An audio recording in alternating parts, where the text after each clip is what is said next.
Truganini's life spanned 73 years on an island now known by brown and tan cartoon tornado of teeth and claws referred to as the devil.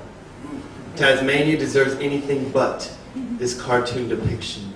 Land formed like a teardrop falling from the southern tip of Australia, beautiful with floral fragrances of pelargonium shrubs, bright like hopeful sunsets. Her island home nourished great beauty. Truganini represented its timeless resolve. 1803, her eyes open with sunrise as a British storm claims her homeland. By her first birthday, her people become big business in the sadistic sport of colonial castration and genocide. British officials offer £5 per adult, 2 per child, dead or alive.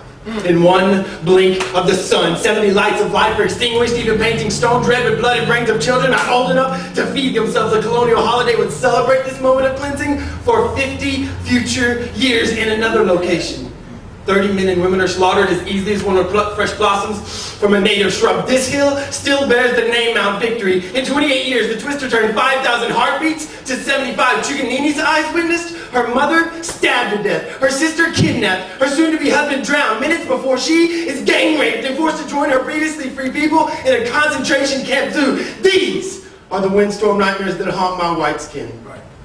Images I've never witnessed. But no boil in my blood with the beating of my ribcage wardrobe where life is captured as dog food. Children are kept as pets. Where a cyclone of ignorance and brutality slices off the penises and testicles of native men to watch a hobbling run in yards away in split-tongue laughter. Where one man, red hair bright as spring bloom, chooses a sex slave, saws off the head of her husband, hangs it around her neck, a bow on his Christmas present. Like so many other beautiful bears of life, she is caged, traded among men, repeatedly raped, tortured to death in a manner so brutal the sun eclipsed that day to avoid witnessing the horror. The Tasmanian devil never was and never will be brown and tan.